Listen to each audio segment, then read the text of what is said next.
ازيكم يا شباب، عاملين ايه؟ فيديو جديد النهاردة، جاهز؟ يلا بينا. عارف الشعور ده لما تبقى بتجري ورا هدفك بكل قوتك، وكل ما تقرب خطوة تحس ان الهدف بيبعد خطوتين؟ كأنك بتطارد سراب في صحراء، كل ما تسرع العطش بيزيد والسراب بيبعد. الحقيقة بقى ان الحياة ساعات بتقولك مش كده يا سيدي الكل، مش بالعافية هي. النهاردة هنتكلم عن سر خطير، سر ممكن يغير علاقتك بالوقت وبنفسك وبالأهداف اللي بتجري وراها. النهاردة هنتكلم عن قوة الاسترخاء. أيوة، زي ما سمعت، إنك تهدى وتسترخي ممكن يكون هو أسرع طريق عشان توصل للي انت عايزه. كارل يونغ، الراجل اللي غاص في أعماق النفس البشرية، كان عنده وجهة نظر عبقرية. بيقولك إن الأنا بتاعتك، الإيجو، عاملة زي الحاكم المستبد، عايزة تسيطر وتخطط وتضغط وتنفذ دلوقتي حالا. بس العقل الباطن والنفس ما بيشتغلوش بسعة الحائط اللي في إيدك، دول ليهم إيقاع تاني خالص، إيقاع هادي وصامت. تخيل عقلك ده زي نهر، لما بتبقى متوتر ومستعجل النهر ده بيبقى فيه عاصفة، المية بتبقى عكرة ومليانة طين، لا انت شايف القاع ولا عارف اتجاه المية فين. لكن لما بتهدى وتسترخي المية بتصفى وبتقدر تشوف كل حاجة بوضوح، وبتبدأ الرؤى والأفكار الحقيقية تظهر على الوش.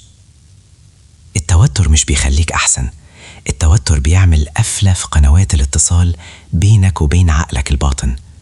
اللاوعي عندك ما بيفتحش بواباته تحت التهديد، ده بيفتحها في حالة الانصات.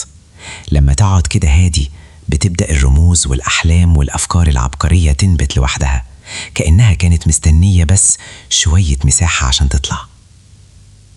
والسؤال هنا، انت بتجري ورا رغبة الروح ولا رغبة الأنا؟ الأنا عايزة تثبت حاجة للناس، عايزة تنجح عشان تتقارن بغيرها، لكن الروح رغبتها صامتة زي البذرة اللي عارفة ميعادها. لو نجحت في حاجة روحك مش عايزاها هتوصل وانت فاضي من جوه، وده أكبر فخ ممكن تقع فيه. الاسترخاء مش كسل، الاسترخاء شجاعة، إنك تقول أنا واثق إن الحقيقة هتيجي في وقتها. يونغ كان بيقول إن أعظم لحظات البصيرة بتيجي بعد الاستسلام، بس مش استسلام الهزيمة، لأ، ده استسلام الثقة، إنك تسيب القلق وتكمل فعلك بهدوء وبدون تشنج.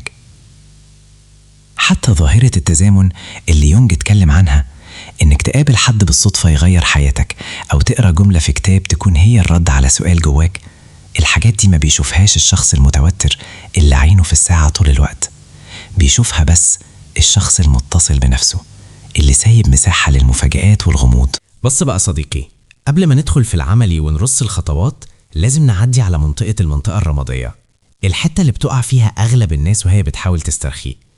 احنا محتاجين نفهم الفخ اللي بيخلينا نتوتر واحنا بنحاول نسترخي. تخيل العبث، الفصل المفقود. ليه الاسترخاء صعب علينا كده؟ بص يا سيدي، احنا تربينا في مجتمع بيقدس الفرهدة. لو انت مش طالع عينك ومش بتنهج يبقى انت اكيد بتدلع، لدرجة اننا بقينا نحس بالذنب الاسترخاء. اول ما تقعد تريح شوية تلاقي صوت جواك بيقولك قوم يا فاشل، الناس سبقتك، انت بتعمل ايه؟ كارل يونغ بيقولك ان الصوت ده هو الأنا، وهي مرعوبة. الأنا مخاف من الهدوء، لأن في الهدوء هي بتفقد السيطرة. ومين اللي بيمسك الليلة؟ الذات الحقيقية. مبدأ المجهود العكسي، The Law of Reverse Effort. عارف لما تيجي تحاول تفتكر اسم ممثل وانت بتتكلم مع حد، كل ما تضغط على مخك أكتر الاسم يهرب أكتر. أول ما تغير الموضوع وتنسى وتسترخي، بوم، الاسم ينط في دماغك لوحده. ده بالظبط اللي بيحصل في أهدافك الكبيرة. كل ما تعوز الحاجة بلهفة وشعور بالنقص، كل ما طاقتك بتبعدها عنك. ليه؟ لأنك بتبعت إشارة للكون والعقلك الباطن إنك مش معاك، إنك محتاج، والاحتياج بيولد احتياج زيه.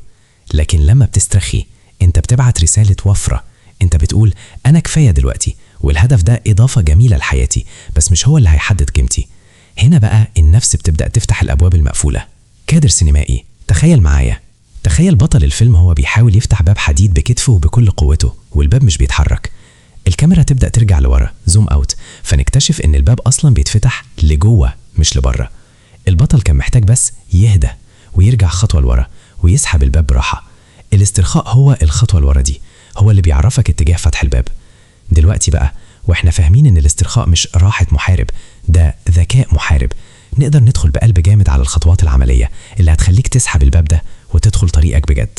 الخطة العملية من التنشنة للروقان المستنير. 1. تمرين فصل الفيشة The 5-minute reset. أول خطوة هي إنك تدي إشارة لجهازك العصبي إننا أمان. التنفيذ: أول ما تحس إنك مشتت أو مضغوط، وقف كل حاجة، اقعد بظهر مفرود وخد نفس عميق من مناخيرك في 4 ثواني، واكتمه تانيتين وطلعه من بقك في 6 ثواني. الزفير الطويل ده هو بيبعت رسالة للمخ إن مفيش أسد بيجري ورانا. الهدف: احنا هنا بننقل الجسم من حالة الكر والفر fight or flight لحالة الراحة والهضم، وده اللي بيخلي الدم يرجع لقشرة المخ الأمانية عشان تعرف تفكر بذكاء. 2. فلترة الرغبات soul versus ego scan. هات ورقة وقلم واكتب أهم 3 أهداف شاغلين بالك دلوقتي، واسأل نفسك الأسئلة دي بصدق. لو محدش في الكوكب هيعرف إني حققت الهدف ده، هل لسه عايزه؟ هل أنا عايزه عشان أثبت لفلان إني نجحت، ولا عشان هو بيخليني أكبر كإنسان؟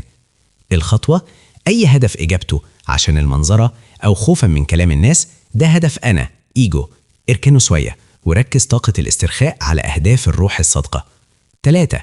سياسة الفعل بلا تعلق Action without attachment. دي أصعب حتة بس هي السر. اشتغل بجد بس ما تخليش سعادتك رهينة للنتيجة. التنفيذ: حدد لنفسك مهام يومية صغيرة small wins، اعملها بإتقان، وأول ما تخلصها انسى إنك عملتها. ما تفضلش تراقب الموبايل مستني الإيميل، ولا تدخل تشوف الأناليتكس كل 5 دقايق.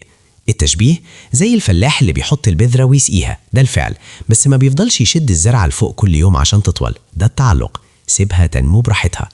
4. مراقبة العلامات The Synchronicity Journal. عشان تفعل ظاهرة التزامن اللي يونج قال عليها، لازم تبدأ تلاحظ. التنفيذ: خصص نوتة صغيرة على موبايلك واكتب فيها أي صدفة غريبة حصلت في يومك، مكالمة من شخص كنت لسه فاكر فيه، جملة سمعتها في الراديو حلت لك مشكلة. الهدف: لما بتبدأ تلاحظ الصدف، عقلك الباطن بيبدأ ينتبه أكتر للفرص والرسائل اللي كانت قدام عينك بس التوتر كان عميك عنها. 5. طقس الصمت الإجباري. اللاوعي بيحب الصمت. لو انت طول اليوم شغال بودكاست وفيديوهات وأغاني، مفيش خرم إبرة صوتك الداخلي يطلع منه.